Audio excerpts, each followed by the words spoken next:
It is Monday, January 21st, 1793. The city of Paris is in a frenzy. The air smells of cheap wine, unwashed bodies, and bloodlust.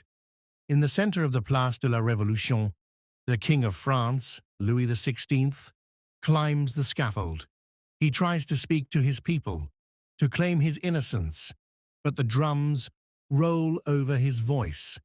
The blade falls, the cannon fires. But our story does not take place on the scaffold. Our story takes place a few miles away, in the suffocating silence of a medieval tower. The Temple Prison. High up in the stone turret, a woman sits frozen. She is Marie Antoinette. She is no longer Her Majesty. She is no longer the Queen. To the Revolution, she is simply the Widow Capet. When that cannon fired, signaling the death of her husband, she didn't scream. She didn't faint.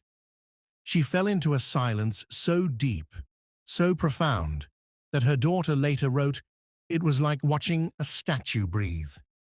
She asked the guards for mourning clothes. They refused. The king was dead. And in the eyes of the history books, the worst was over. But the history books are wrong. For Marie Antoinette, the mercy of the blade was still months away. What lay ahead was a calculated 76-day experiment in human misery. The revolutionaries had killed the king's body. Now, they needed to kill the queen's soul.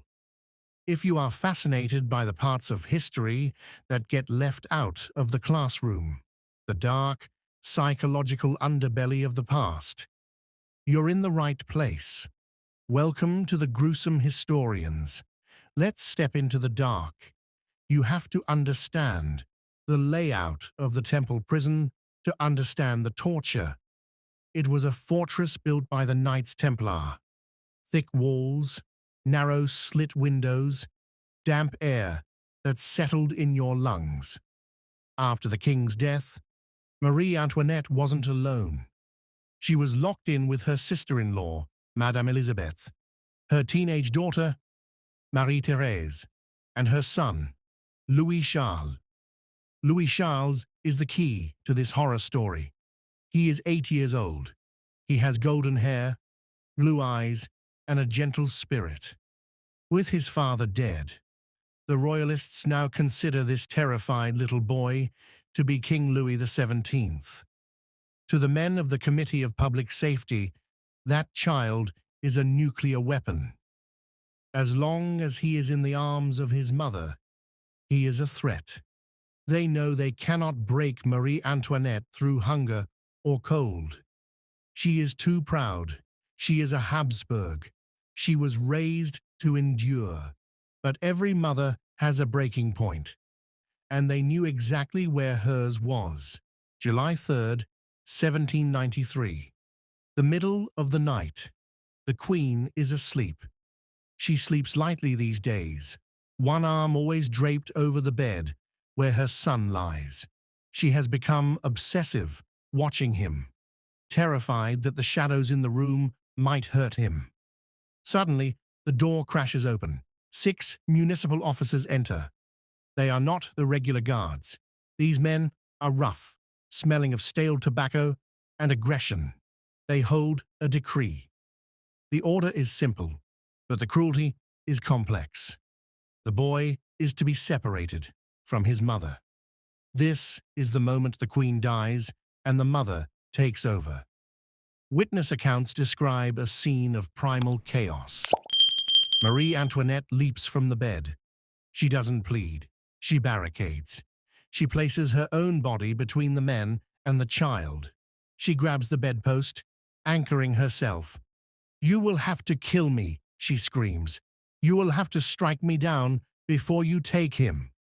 For 1 full hour, she fights 6 grown men. Imagine the adrenaline, the hysteria. The child is waking up, sobbing, clinging to her nightdress. The men are shouting. They threaten to beat her. They threaten to drag him by his hair. But then they play the trump card. They point a musket at her daughter. Marie-Thérèse. "Give us the boy," they say, "or we take the girl too."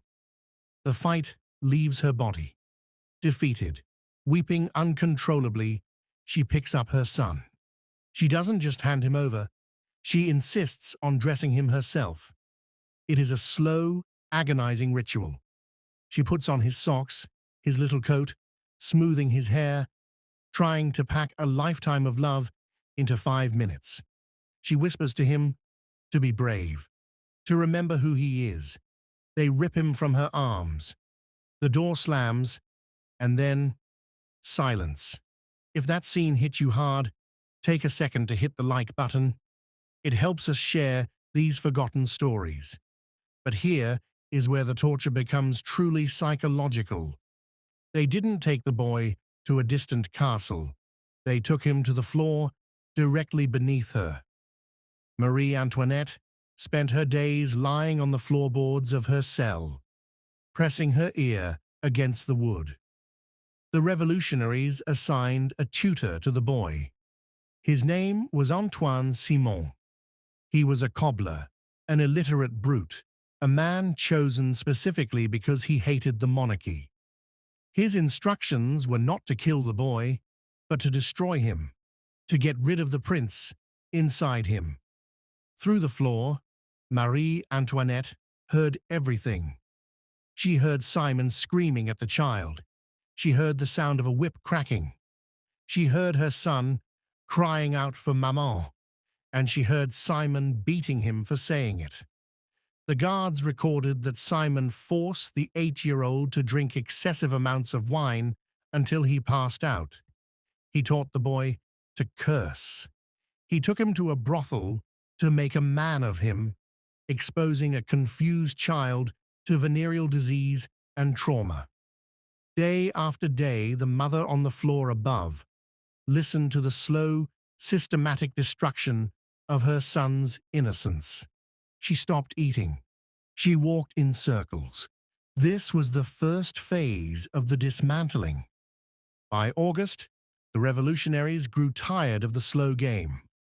A plot to rescue the queen, the Carnation plot, had failed, and they decided she was too dangerous to keep in the tower. On August 2nd, at 1 a.m., the guards woke her again. "Pack your things," they said. "You are being transferred." She didn't know where she was going. She hoped foolishly she might be sent into exile. Instead, the carriage rattled through the dark streets and stopped at the formidable gates of the Conciergerie. The Conciergerie was the waiting room for hell. It was a vast, sprawling complex of dungeons. They led her down, down, down, into a cell that was half underground. Let me paint the picture of this cell for you. It was small. The brick floor was covered in mud because the prison was below the level of the River Seine, and water constantly seeped in. The wallpaper was peeling from the humidity. The air was so thick with mold, it was hard to breathe. Upon entering, she was stripped of her title. The register book lists her simply as prisoner number 280. They took everything. Her watch, a gift from her mother, her wedding ring, her small prayer book. But the worst deprivation was privacy. The Committee of Public Safety was terrified she would commit suicide and cheat the guillotine. So, they placed 2 gendarmes, armed soldiers, inside her tiny cell, 24 hours a day. They put up a flimsy screen, barely 4 feet high. The guards sat on one side, smoking pipes, drinking, playing cards. She was on the other, but the screen had gaps, and the guards had orders. Do not take your eyes off her. Imagine the humiliation. She was a woman of the 18th century, raised in the strictest courts of Europe. Now she had to use the chamber pot with 2 strange men listening and watching. She had to change her clothes under their gaze. She had to sleep knowing they were staring at her. The stress began to manifest physically. Her body began to fail. She developed severe uterine hemorrhaging. Whether it was fibroids or cancer, we don't know, but she was bleeding constantly. She had no ample supply of linens. She was forced to wash her stained rags in a small basin of dirty water, hiding them from the guards who leered at her. Her eyesight began to fail from the gloom, and her hair, the famous poof, turned stark, bone white. She sat on a small stool, staring at a pocket watch she had managed to hide, counting the seconds. Tick, tick, tick, waiting for the end. October 14th, 1793. The trial begins. But this wasn't a trial. It was a theatre production. The verdict had been decided before she even entered the room. She was led into the grand hall. She was wearing a black dress she had mended herself, her white hair tucked under a widow's cap. She was so thin, so frail, that the crowd momentarily fell silent. Was this the monster? Was this the Austrian wolf? The prosecutor, Fouquier Tinville, was a man without a soul. He questioned her for 15 hours. Did you send gold to your brother in Austria? Did you orchestrate the massacre of the Swiss guards? Did you wish for the death of the French people? Marie Antoinette, exhausted and in pain, answered with a sharpness that surprised them. She didn't crumble. She parried their questions. I was a queen, and you took away my crown. I was a wife, and you killed my husband. I am a mother, and you took my children. What is left to punish? The crowd was getting bored. The prosecution was losing ground. They needed something shocking, something that would make the people hate her again. So they brought out the testimony of the boy. Jacques Hébert, a radical journalist, took the stand. He held a piece of paper. He claimed it was a confession from 8-year-old Louis Charles. He read it aloud. He accused Marie Antoinette of teaching her son secret vices. He accused her of incest. The courtroom gasped. It was an accusation so vile, so depraved, that it went beyond politics. They weren't just calling her a traitor, they were calling her a demon. The judges looked at her, smirking. You do not answer, citizeness, they asked. They expected her to cry. They expected her to scream in shame. Instead, Marie Antoinette stood up. She seemed to grow 6 inches taller. She ignored the judges. She ignored the jury. She turned her body toward the gallery, where the women of Paris were packed in tight. Her voice, usually a whisper, rang out like a bell. If I have not answered, it is because nature itself refuses to respond to such a charge laid against a mother. She looked directly into the eyes of the women in the front row. I appeal to all mothers who may be present here. Is there one among you who does not shudder at the idea? For a moment, the room turned. The market women, the revolutionaries, the haters, they wept. They saw their own children. They saw the cruelty of using a child to destroy a mother. There was a commotion. The trial was hurriedly adjourned for the day because the prosecutor feared a riot in her favor. But it didn't matter. The machine was already in motion. At 4 a.m. on October 16th, she was found guilty of high treason. The sentence was death. She was taken back to her cell. She had only hours left. She asked for a pen and paper. In the flickering candlelight, with the guards watching, she wrote her final letter. It is a masterpiece of grace. She wrote to her sister-in-law. She expressed no anger. She forgave her enemies. She worried about her children. I embrace you with all my heart, she wrote. My conscience is clear. She finished the letter, kissed it, and handed it to the guard, Bolt. She trusted him. But Bolt was a coward. He handed the letter to the tribunal. It was filed away in a drawer, unread. Madame Elizabeth would never see it.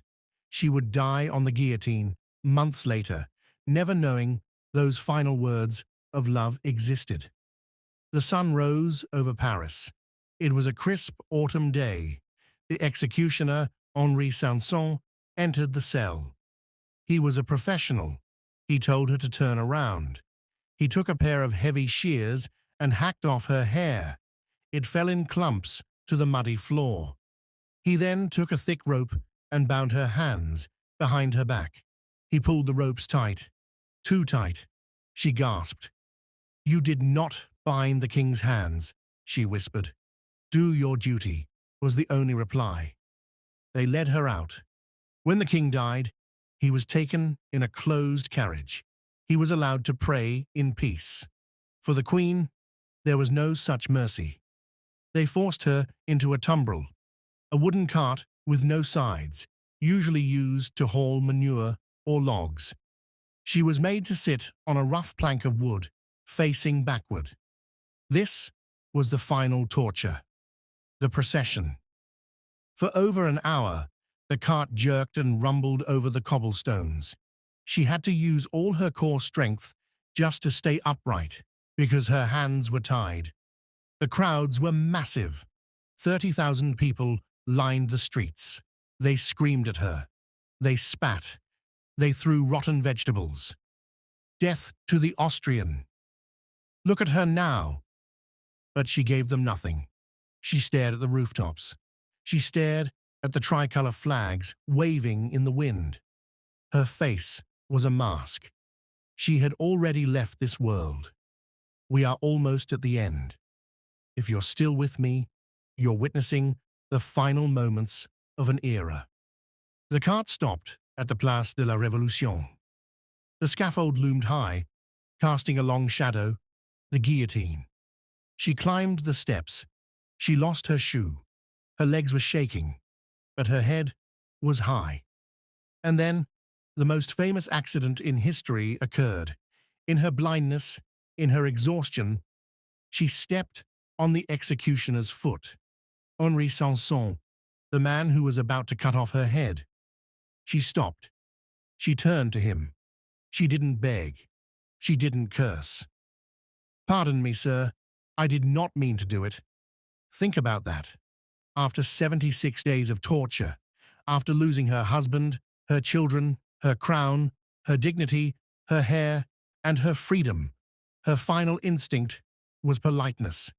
She lay on the plank, the lunette clamped down on her neck. At 12:15 p.m., the blade fell. The executioner lifted her head to the crowd. They roared. Cries of "Vive la République" echoed through Paris. But the silence in the Temple prison, where a little boy sat alone in the dark, was deafening. They threw her body into an unmarked grave. They covered it with quicklime to dissolve her bones. They wanted to erase her, but they failed. The revolutionaries thought that by dragging Marie Antoinette through the mud, by breaking her heart and dirtying her name, they would kill the myth of the monarchy.